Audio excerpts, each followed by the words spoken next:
Welcome to the Author's Corner here on KNEO 91.7 FM, The Word. This is Luke Taylor, and I'm filling in for Roberta Foster today on the Author's Corner. We have a local author who's here in the studios with us. His name is Larry Brothers, Dr. Larry Brothers, I should say. He's my eye doctor, and he's also someone I used to go to church with, a great man of God, and so he has actually stopped by the KNEO studios today to tell us about a new book that he's actually just released. And so, hey, Larry, thanks for being with us here at KNEO. Thank you. So, appreciate you making the journey out here. And this book that we're going to be talking about today, it's called "And the Angels Came," and this is a book with stories of people who had supernatural encounters around the time of the Joplin tornado that went through our area several years back. And so, maybe we should just start there, though, because this is. The Author's Corner is available internationally. People are listening from all over the world through podcasts, through our website. In case they are not familiar with the Joplin tornado, maybe we should just start there. Tell everybody about what happened that day. It was a normal Sunday afternoon in Joplin. The weather, it was just a nice, beautiful day. There were some storm warnings that were some cells that were coming up through the Oklahoma area. And about 5 o'clock, the storm started building. There were a couple of supercells that came together just on the west side of town, and it ended up being when the two merged, they came across Joplin very slowly, very dangerous, and cut a swath up to a mile wide from one section of the city limits to the other side. There were. It was just a normal day. This high school graduation was that day. Mm-hmm. And by the time it there ended up being somewhere between 6,000 and 8,000 buildings that were damaged or destroyed. There were 100 doctors' offices. There were 27 apartment complexes, 28 churches, 11 daycares, 11 school buildings, and 18,000 cars that were damaged or destroyed. And there were over 1,300 recorded injuries, and 161 people perished. But it took this path through town, ended up being about a 35-minute time span from one end of the city limits to the other. Mm. And so this was 2011 when that tornado hit Joplin, and that was cataclysmic to our area. I mean, of course, they've rebuilt since then. They did a really great job rebuilding quickly, but that changed everyone's lives that day. Everyone who lives in Joplin or around Joplin, they have a story from that day. Yeah. And that's really what you were finding as you were putting together this book. Tell us about the kind of stories that you included here in this book. There were several groups of stories that people started bringing to us. The one most dramatic that everybody talked about was as the children described them as the butterfly people, and they described them as angels, people that were doing supernatural things to protect the parents and to clear things out. But we ended up with we ended up with 55 stories of people that came in with different testimonies. A number of those were people that had seen somebody during or after the storm that stood out as very unusual, and the descriptions were all very similar, that even with all the debris and the rain, the intense rain that came after, and the hail, that these people presented to them wearing clean, dry clothes, that they would be there to help them dig them out of the debris. They would help them get out of their cars. They would walk with them. They would comfort them.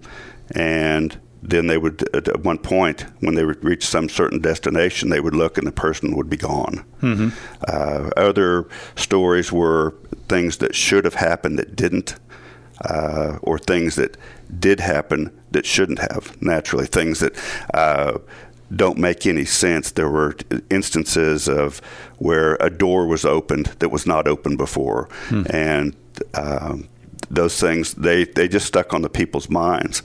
There were instances of tokens that they found in the debris, such as a crucifix on a necklace hanging on a nail above where the person was at the time. And then this is, or a child being wrapped up in a blanket, or a rug rather, that they don't know where the rug was from, but there were things that were just unusual. But they all explained that they had a lot of peace with it, a lot of comfort. They felt comfortable when these people were around, and they were reassured by these things they found. Yeah. Well, one thing that I think was just really cool about the book, and I haven't read all of it, but I've been starting into it, and is that you didn't just take every story you heard of someone, telling some wild thing that happened around the time of the tornado. You went to talk to the primary source. You verified as much as you could. You didn't include a story if you couldn't verify it. Can you tell us a little bit about that verification process? We had most of the stories came to us within just a few months after we started, and the phone service was spotty. The addresses, there was still a lot of debris around, and so the street signs weren't marked, and people were displaced. But we would have people that came into the office or would come to us and tell us, here's somebody that you need to talk to, here's their phone number, here's their address, and we would go out and try to track the people down. We prayed about it every time before we had interviewed them, that everything would be correct, and if the story wasn't firsthand, there were a lot of interesting stories out there, but if the story wasn't verifiable as first person, we would not use it. We would track down who said it. Yeah. No, I think it's great you did that, and that you didn't just throw everything you could into the book, but you really wanted to make sure that this was factual and that it was being done in a way that honored God, that it would answer people who were skeptical. I'm sure there would be people skeptical about stories like this, but you went and talked to many, many different people to find out this information of things that defy all rational explanation for how some of these things occurred. And so you talked about these things that happened around the time of the tornado. For people out there, even Christians, who might say, well, I don't know, it just seems kind of strange to me that, supernatural beings, that angels would come and, interact with the physical world like that. You spend the first part of the book just establishing from Scripture that this is something that God uses angels to do, and that they can interact with our world. Yes, we wanted to make sure that a lot of misconceptions that people have about the angels is that they are chubby little cherubs that show up around Valentine's Day, or that people become angels at a certain point, and that's not what it says in Scriptures. It's very specific what they are. That even when I presented this to the last publisher, or the last editors, the very first thing they said, yes, these are warring angels. They honor God. They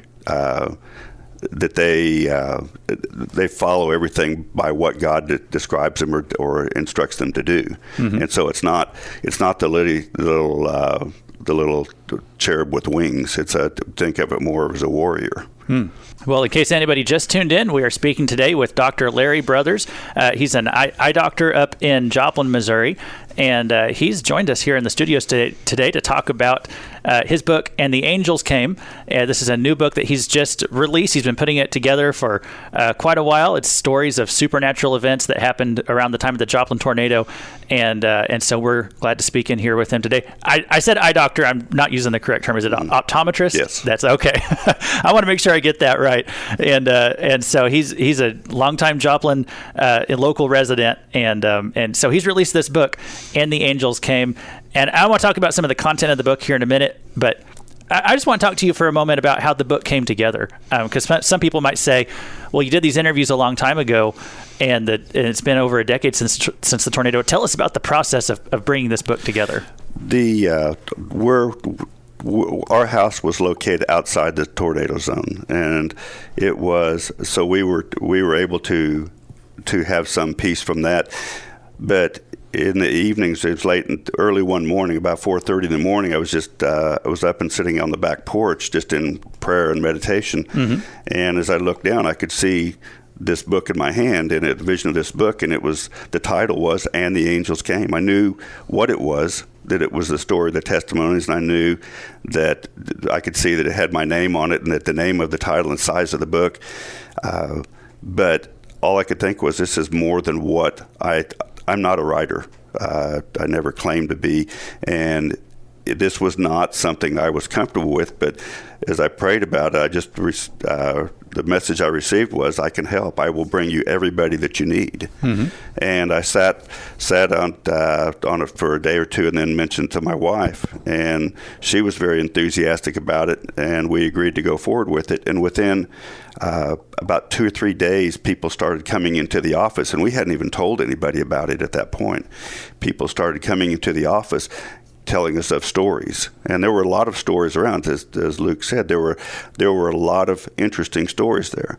But these people would come to us and say we needed to talk to these people, and it would be something that was there. And over the next couple of months, we received all the names and phone numbers and addresses of these people that we could track down. But we would interview them. We would record their interviews. We would transcribe them into the stories that we had. But everything was there. It was all had signed waivers from everybody for releases.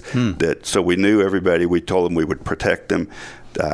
Because there was a lot of skepticism about what these people saw, mm-hmm. and it was an amazing thing. Over the next couple of months, that we received all these names. Some of them became very difficult to track down because of the internet being spotty, the phone service being spotty, mm-hmm. and this was a storm that wiped out probably 30% of the middle cross section of town. Right. And so it was widely spread damage and destruction. Well, I just can't tell you how much I appreciate that you really did your homework and worked really hard to talk to all these people and get it straight from the horse's mouth. One of the things that kind of stands out in the book is people were telling their stories of what was going on during the tornado. Hey, being in a tornado that size, that massive, that's going to be a traumatic experience for anybody. And yet some of these people were just reporting feelings of peace and calm amidst all that was going on. Is that what you took as a sign that there was something supernatural here, that there was an angelic presence in that area? Yes, there were a couple of things that were notable that as we came through. One was that everybody we talked to prayed. It may have been a short prayer like, Jesus, make this stop, or mm-hmm. it may have been a lengthy prayer to call out the names of all the family members and ask to protect them and reunite them and keep them safe. But they all prayed. All of them felt a sense of peace during and after, whether it was from the person that had presented to themselves or something they found. They all felt a sense of peace, and they all felt that they weren't special. They were not somebody that deserved to live when somebody next to them may not have. They did not put themselves on a pedestal, and they all believed. The general consensus was that they all had something planned. God had something else planned for them, and it was not over for them. But there was an intense amount of peace and calm amid all the chaos and destruction. Yep. Wow, that's amazing. And then there were also some people who felt like they were given specific directions from the angels, and what happened with those situations? There were some of them were while they were the storm was so large that it had a large eye, much like a hurricane, and so the winds would be very damaging from the front half, and then the eye would come across and they would see blue sky, and then a moment later the back half of the storm would come through. Some of the instructions they received were get out of the car.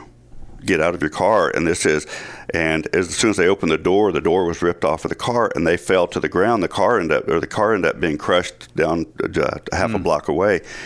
This was a person that was later pulled out of the debris by this person in clean, dry clothes. Mm-hmm. There was another one they were told to stay in the car, get in the car and stay in the car. And the car was protected by something that fell over the top of it. Mm-hmm. There was another one that was a man named Jared that was, as he was coming down the stairs into his basement, he said there might as well have been an arrow on the floor. The basement had a small knee wall of concrete. And he said there might as well have been an arrow on the floor saying, stand right here. Don't kneel down next to this wall. Stand next to this wall, about 2 feet from the corner. Mm-hmm. He closed his eyes. He said there was a loud swoosh, and he opened his eyes, and the wall around him was gone. The corner was gone. Mm-hmm. There was he did not have a scratch on him. and there was not any debris within about 7 or 8 feet of where he stood. When he looked at where he would have gone under the stairs, he said the stairs had collapsed and he would have been in problems. Wow. One interesting one, that was a man named Steve that his prayer was, Lord, make it stop. But he lived in an older house near the middle of town, and the house, when you walk in, it was a 4-room house. You walk into the living room, there was a bedroom to the right, a dining room, and a kitchen. And he walked into his bedroom. He knew the storm was coming, and he walked into the bedroom, and the door wouldn't full back all the way because of where it was placed, but there was a small poly-resin Walmart chair there. Yeah. Had his extra bed pillow on it, and he said, he was thinking of going into the closet, and he said, no, there was just a voice said, get in the chair. So he sat in the chair and put the pillow, held it over his head, and pulled the doorknob back against him.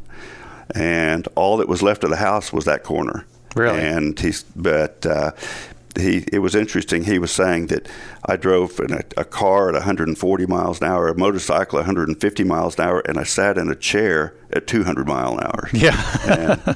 But he was, they were just little things like that they were directed to that, and it was always for their safety. Wow. Well, I'm sure people are hearing this and they just can't wait to read some of these stories for themselves. So why don't you let everybody know if they would like to find this book, And the Angels Came. It's by Dr. Larry Brothers, who we're speaking to today. Hey, Dr. Larry, where would people go to find this book? At this point, it's available. The ebook is available through Kindle online, and as of about June 15th, it will be available on paperback on Amazon. And it will be available through that. There will be other locations that we're looking to having some copies that can be picked up in town, but we'll work that as it goes through. Okay, yeah, and so maybe by the time this interview airs, we could have the details there in the notes as well, and let people know where they can find it. But Amazon.com, you can find it there. It's on Kindle, and it's also going to be available in paperback very, very soon. So again, the book, it's called And the Angels Came, and it's a collection of fascinating testimonies of 55 people describing and sharing the peace they experienced amid the chaos that enveloped them that day in Joplin. And so, hey, Dr. Larry Brothers, thanks for joining us here in the studios for the Author's Corner. Thank you very much. It's a pleasure being here.